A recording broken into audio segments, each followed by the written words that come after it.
Spyware is a term used to describe software that's made to gather information on a client without them knowing. There are many ways this can be done, but the most basic example is having a piece of software with a normal functionality, such as a game or some kind of lifestyle app, that without the user's knowledge contacts the software's publisher and tracks what other apps you have, what websites you're going to, or even where you are.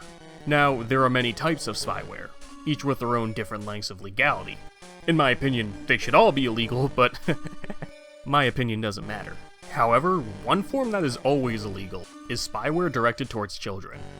You've probably heard of COPPA, the Children's Online Privacy Protection Act. It's a federal law in the United States that was established in the year 2000. One of the main points of the law was to make collecting information on children under 13 years old illegal unless a parent agrees to it.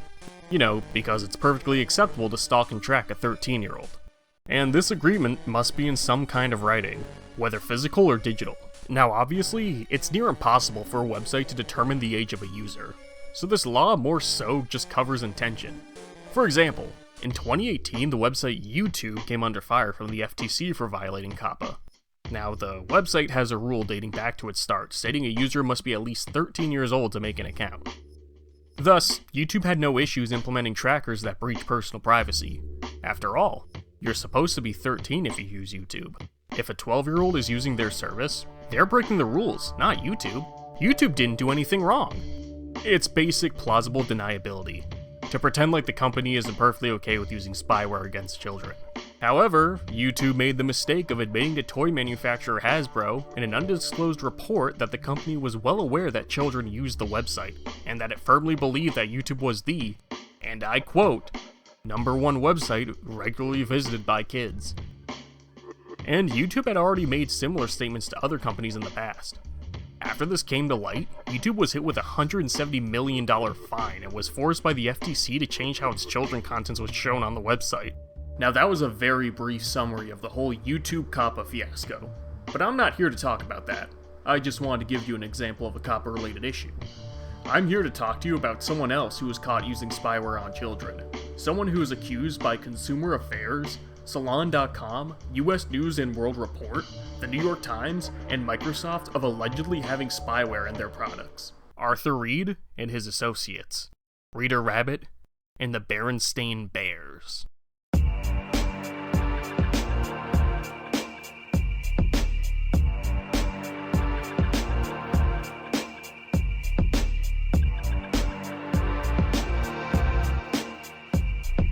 Okay, that was a little bit of hyperbole. In actuality, it was Mattel and the Learning Company who were accused of having spyware in their software. They were the two companies simply using the licenses to Arthur and many other properties of the late 90s and early 2000s, specifically with the developer The Learning Company and their subsidiary Broderbund. Quite a bit of the CD-ROM software they released around this time would include a program called DSS Agent.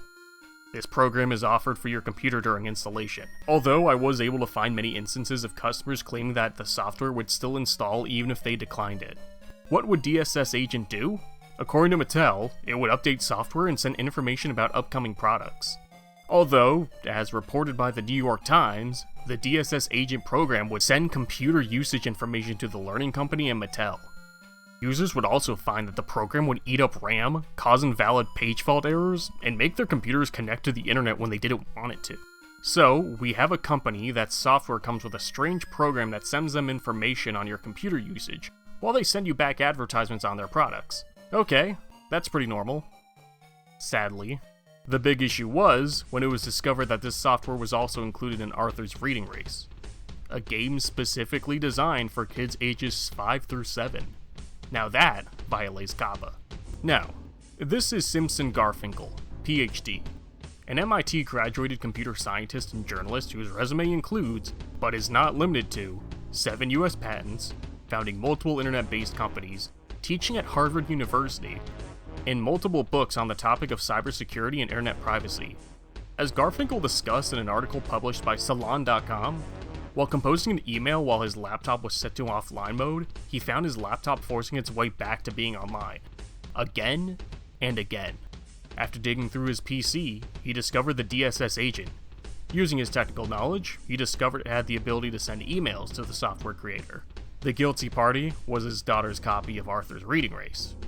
When he spoke to a representative from Mattel, they admitted that the software is used for connecting to a Mattel server to send the product's SKU number. In addition, it also checks the last time a connection was made, sees if any downloads are in progress, and sends image files to the connected computer. Although, as Garfinkel points out in his article, the program has the ability to do much more than that. And the fact that it was being included in games specifically designed for children was very worrying. Now, the articles I've discussed so far only talk about the Spyware program being in Arthur's Reading Race released by Mattel and Broderbund. But they mention that other games and software had the spyware too, but don't specify any others. An article written by Dana Hawkins from US News and World Report published later the same month as Simpson Garfinkel's article announced that the spyware is also in copies of Reader Rabbit and Arthur's Thinking games. Well, if it isn't the usual suspect. When Hawkins reached out to Mattel, the company admitted that nearly 100 educational games for Broderbund, Mattel, and also the Learning Company all had the DSS Agent spyware on it. To put that into perspective, these companies published games from the following franchises: Fisher-Price, The Oregon Trail, Rugrats, Carmen Sandiego, Dr. Seuss, Mavis Beacon, The Berenstain Bears, Prince of Persia, and Pokemon, among many others. So if you have any PC games from these franchises made before 2001, there could potentially be spyware in them. Well, it's only spyware if it's on software designed for kids 12 and under. Wrap your mind around that. I found various forums online talking about the DSS Agent 2, and one accused ClickArt Christian Publishing Suite 3 of having it. Spyware hidden on Christian software. To quote Corinthians, Satan himself masquerades as an angel of light. To prevent legal action, Mattel offered a program that would uninstall the DSS Agent software from computers it was on. By the time the program had been discovered, the companies had already stopped putting it in their CD-ROMs. Although, old stock with DSS Agent was being sold by retailers in the years after. But in the later years, the company-side servers were shut down. The program could no longer function. As far as I could find, Mattel, Broderbund, and the Learning Company would suffer no legal consequences for any of this. Although, Mattel would find itself in hot water again with COPPA in 2016, around the same time YouTube was facing its difficulties. Arthur games would continue to release well after the release of Arthur's Reading Race, including a few on consoles, and a re-release of Reading Race as Arthur's Reading Games. Wait, you can buy this game on Steam? Without the DSS Agent software, I assume. You know, I haven't made a bad financial choice in a while.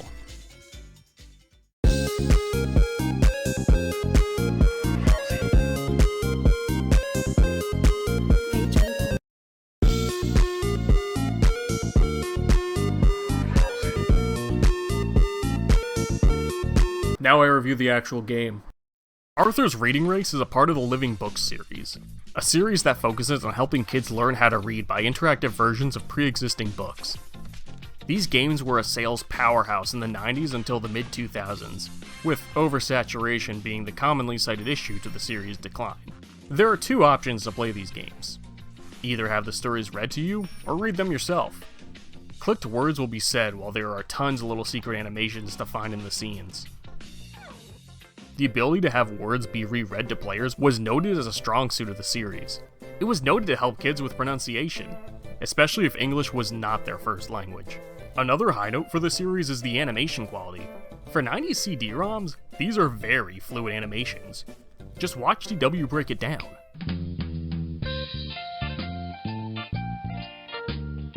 Oh, hit it, girl, hit it! Kill him! Our story begins with Arthur learning how to read in school, before showing us his past reading experiences. Hey Mom, this book is about birds. Did you know that birds are descendants of dinosaurs? Yes, dear. I did hear something about that.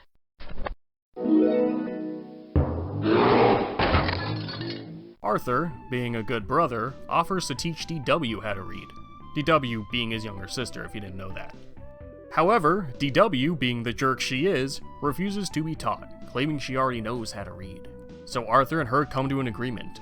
If DW can read 10 words while they go on their walk, he'll buy her some ice cream. DW manages to finish her end of the deal, and the two go to a nearby parlor, which sells pizza chip, Shoelace, Bumpy Road, Moose Ripple, Frog Trip, Eggshell, and Something Slug Ice Cream. Ew. To end our story, Arthur takes a seat and taunts his sister for not knowing a lot of words. I don't think so. He said, There are too many words that you don't know. Only to miss the wet paint sign on the bench as he sits down. Now I can teach you 2 words you don't know. said DW. Wet paint.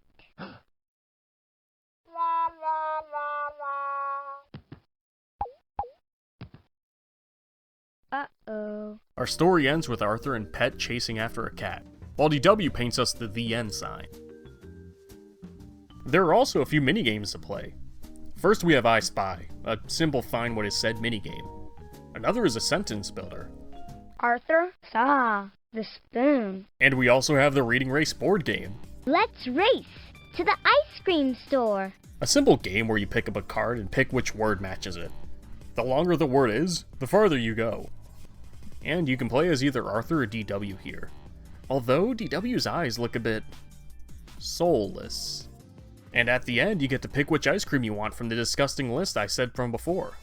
Yes, please, I'll take some eggshell ice cream. Okay, coming right up. Here's your ice cream. Taste it.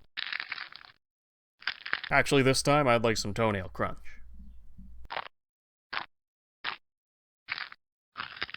Delicious. Oh, we also have demos for other games in the Living Book series. It simply reads a few pages from the books that they're based off. Oh, Stella Loon, I remember that one. Poor Batgirl. Green Eggs and Ham, Berenstain Bears, those are classics. And finally we have the credits, which have these charming animations play as they go on. Wow, there's the programmer. Thanks for putting spyware in the game. Allegedly. Honestly, this game has a lot of charm. And since the spyware isn't in later copies, and even ones with it can't use it anymore, I think it's a nice way to spend an hour. If you like Arthur, or old PC software, or even both, you'll like this one. If you don't like either of those, then you won't get much out of this. I think that was pretty obvious. Me personally though, I find the program charming. Arthur would face basically no issues from this whole spyware ordeal. I mean, this had basically nothing to do with the actual Arthur franchise, PBS, or Arthur creator Mark Brown. New books for the series would continue being written until 2011, and the cartoon would keep going all the way to 2022.